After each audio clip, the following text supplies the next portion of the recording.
মায়ের উষ্ণ কোলের চেয়ে নিরাপদ আশ্রয় পৃথিবীতে আর কি হতে পারে। কিন্তু জন্মের পরপরই যদি সেই নির্ভরতার কোল ছিটকে যায়, তবে একাকিত্ব কতটা গভীর হতে পারে তা হয়তো মেক্সিকোর গুয়াদালাজারা চিড়িয়াখানার ছোট্ট ইউজিকে না দেখলে বোঝা যেত না। মাত্র ৪০ দিন বয়সী পাটাস প্রজাতির এই বানর ছানাটিকে জন্মের পরই তার মা প্রত্যাখ্যান করে। মায়ের আদর আর বুকের উষ্ণতা না পাওয়া ছোট্ট উইজি এখন তাই একটি নরম খেলনা পুতুলকে পরম মমতায় আঁকড়ে ধরে বেঁচে থাকার সান্ত্বনা খুঁজছে।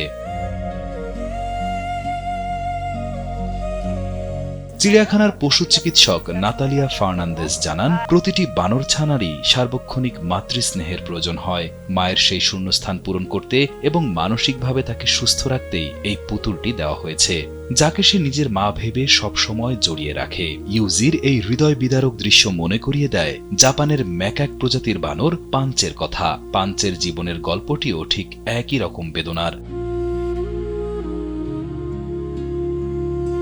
জন্মের পরপরই মা তাকে একলা ফেলে চলে যায়। সেই চরম একাকিত্বের সময়ে চিড়িয়াখানার কর্মীরা তাকে একটি ওরাং ওটাংয়ের পুতুল খেলতে দেন। দেশের মানুষকে প্রতিদিন সুরক্ষিত রাখার প্রত্যয় নিয়ে এলো সেফ রাউন্ড সুইচ। মায়ের স্নেহ বঞ্চিত পাঞ্চের সেই পুতুলটিকে পরম মমতায় আঁকড়ে ধরে রাখার দৃশ্য তখন পুরো বিশ্বের মানুষের চোখে জল এনেছিল এবং আন্তর্জাতিক মহলে ব্যাপক আলোড়ন তুলেছিল। পাঞ্চের মতোই ছোট্ট ইউজিও এখন পুতুলের বুকে মায়ের ঘ্রাণ খুঁজছে। তাকে সুস্থভাবে বড় করে তুলতে চিড়িয়াখানার কর্মীরা নিজেদেরকে উজাড় করে দিচ্ছেন। প্রতিদিন নিয়ম করে তাকে ১৫ মিনিট নরম রোদে রাখা হয়। মায়ের দুধের পুষ্টির অভাব মেটাতে দিনে ৫ বার মাল্টিভিটামিন দুধ খাওয়ানো হচ্ছে।